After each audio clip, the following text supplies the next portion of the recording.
to their site. And they are Republicans and Democrats on the governing board of this organization. Their purpose is to provide us with information so we can make informed decisions. And one of the neat links on this site, it goes all the way from the president down to city council members, I think, is Vote Easy. Click on that little button and they ask you to answer a couple questions which reveal your preferences. And then based on what they know about the voting records of these people, they'll tell you whose voting record seems to be most closely aligned with your preferences. So it's a very valuable site, in addition to the voter site that we have up on Grassroots America. Yes? I have a question. Is this working? No. You don't need it. I know I don't need it. If you're through, I have some questions. Sure. Okay. As our society increases technologically, don't our wants become needs? Is ignorance really bliss? Well, I don't think there's any difference there. I don't think technology is different today than it was in the past. By that I mean that the invention of the wheel and the lever were, during their day, just as revolutionary as the things that we are observing today. And you're right. When more things become possible, that list we have of things we would like to have gets a little longer. But even though these new technologies sometimes increase resource availability, we still have the economic problem. You can't get away from it. I don't care what happens to resources, we will never have enough to satisfy what everybody wants, and hence the need to choose.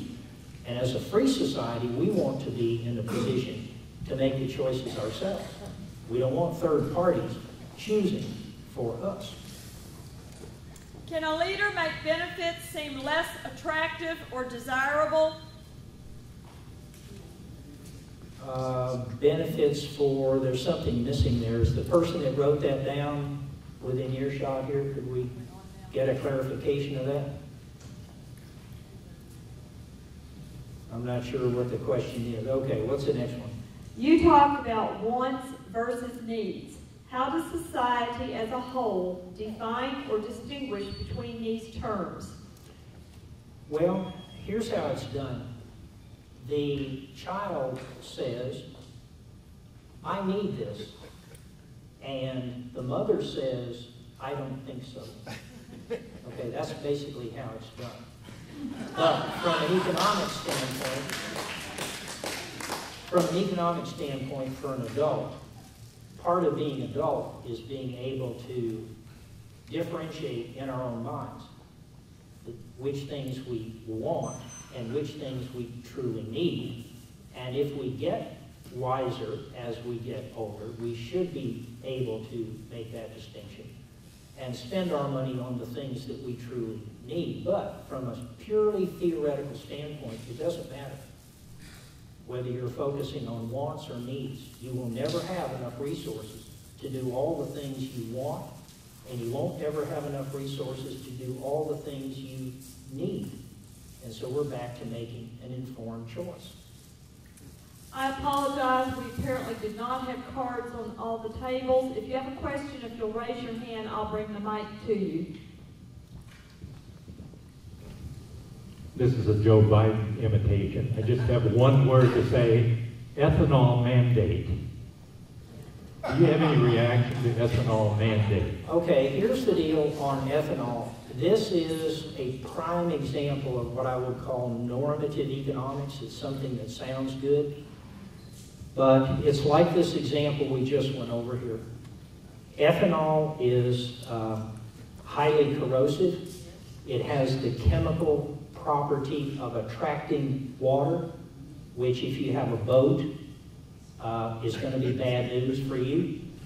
Ethanol has, I think, about 70%, and maybe an engineer in here can correct me, about 70% of the ability to do work that a gallon of gasoline does, and so you will need to burn more ethanol in order to get the same number of miles down the road.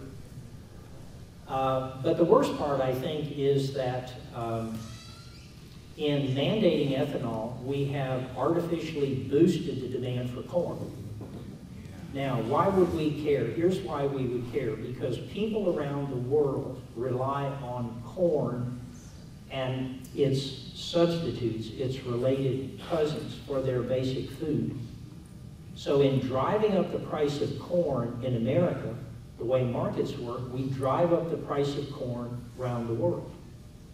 And as people switch from corn, when they can, to something else, it drives up the price of something else.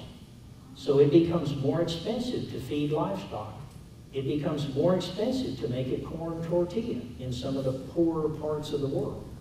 So we have actually made it more difficult for the very poor in some societies to get a decent meal simply because of this fascination for ethanol. It is not a decision, I think, that a person would have made using their own money. And therein is the danger. Are there any other questions? I just wondered if you have this presentation online someplace. I have some people that would be fascinated by those numbers in this belief. Well, it exists on somebody's computer, so they can. It's being broadcast at ustream.tv/channel/Bob. Put it on the website. It'll be on the website. I emailed it to the board, and so they have a link to it. Go Bob. Tim, if you will email it to Becky, she'll put it up on the website. Okay, she's got it. She's got it. The charge. Becky has it. All right, thank you very much.